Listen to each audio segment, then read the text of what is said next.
El nacimiento del Elche Club de Fútbol vino impulsado por la petición popular de crear un equipo que representara al pueblo de Elche.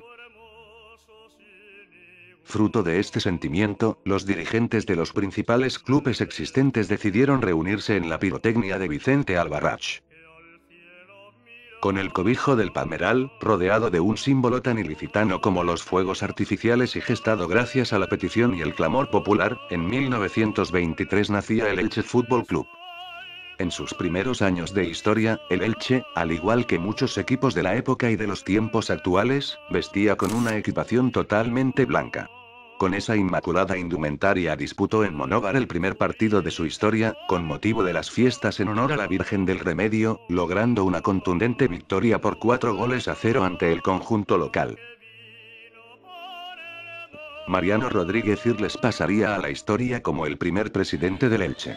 Tras realizar la insigne tarea de crear el club, Rodríguez Irles dejó la presidencia. Su puesto fue ocupado por un ilustre ilicitano como Salvador Ramos Folqués, que se encargó de inscribir al Elche Club de Fútbol en la Federación Valenciana. En 1924 llegó al club Paco González, que desempeñando las tareas de jugador y entrenador aportó la profesionalidad que el Elche necesitaba.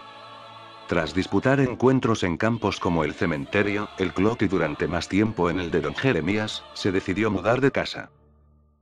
El 26 de agosto de 1926 se inauguraba el campo de Altavix, que iba a ser durante más de 50 años la casa del Elche.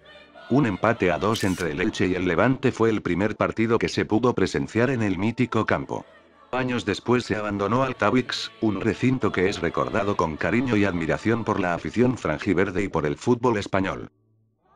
El checo Antón Fiber entró en la historia del Elche por ser el primer entrenador extranjero, pero sobre todo por incorporar a la camiseta blanca una franja horizontal verde. Con el tiempo, ese símbolo se convirtió en la principal seña de identidad del equipo. Muchas décadas después, una larga lista de futbolistas han lucido en su pecho la franja verde, orgullo y símbolo de toda la afición ilicitana. En la temporada 1928-29, el club abandonó la Federación Valenciana, para formalizar su ingreso en la Murciana. En 1935 se consiguió el primer ascenso a Segunda División, tras finalizar tercero en la fase final de la Liga, y aprovechar la retirada del Deportivo Alavés encuadrado en el Grupo Norte. En las primeras 3 décadas de su historia, el Elche buscó sin éxito consolidarse en la Segunda División. El conjunto de Altavix era un gallito en la tercera división, siempre peleando por los puestos delanteros, pero cuando se conseguían los ascensos el equipo no lograba asentarse en la categoría de plata. Pero el Elche Club de Fútbol consiguió algo mucho más importante, crear un sentimiento de pertenencia e identificación de todo un pueblo con su equipo. La cooperativa fue sin lugar a dudas uno de los gestos más entrañables de la historia del club franjiverde. Corría el año 1953 y los apuros económicos consumían a un Elche que vivía una situación tremendamente angustiosa. La entidad mantenía deudas tanto con sus jugadores como con la propia federación. Pero un grupo de hombres sacaron el barco a flote. Pascual Antón Moya tomó las riendas de la presidencia, Paco Lahuerta encarnó el espíritu del grupo y una larga lista de jugadores se unieron al proyecto para salvar al Elche. Curiosa fue la forma de establecer los sueldos. Cada futbolista escribió en un papel lo que estimaba que debían cobrar sus compañeros.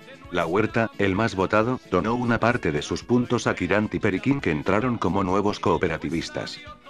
La grandeza de la cooperativa residía en que todo el mundo trabajaba en pos de la salvación del club.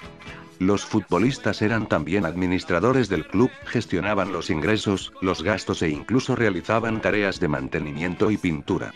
Este gesto de amor y sentimiento por el blanco y verde fue recogido con sorpresa y admiración por los principales medios de comunicación españoles. En el plano deportivo el equipo no terminaba de despegar.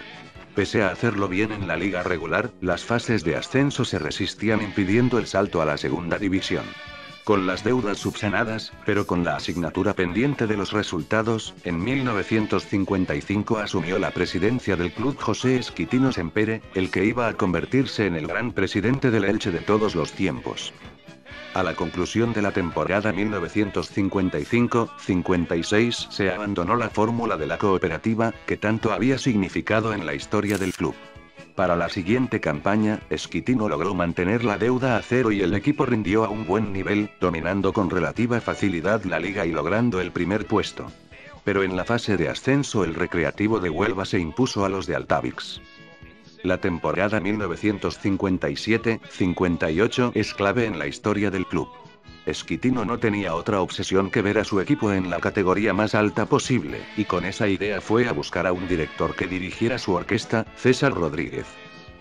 César, ejerciendo de jugador y entrenador, lideró a un equipo que anotó la friolera de 147 goles, llevando el espectáculo a Altavix y a cuantos campos visitaba. En la fase de ascenso el Elche no se achicó, y se deshizo por un parcial de 12-3 del Xerez.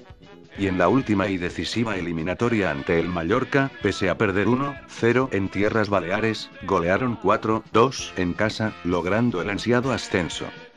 El cohete franjiverde había aterrizado en la categoría de plata, pero la ambición de César, Esquitino y todo el pueblo de Elche pedía más, otro ascenso.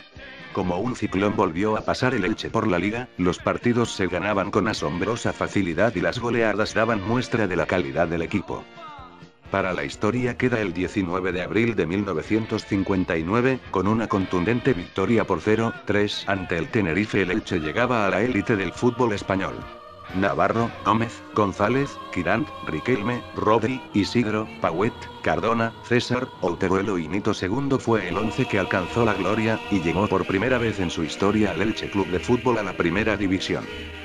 También fue campeón de la categoría, ya que como líder del Grupo Sur se enfrentó en el Santiago Bernabéu al Real Valladolid, primer clasificado del Grupo Norte, logrando la victoria por 3-2. El Elche había llegado a primera por la puerta grande, dominando con autoridad la liga, quedando campeón de segunda y sentando las bases de un equipo que durante más de una década iba a asombrar al fútbol español.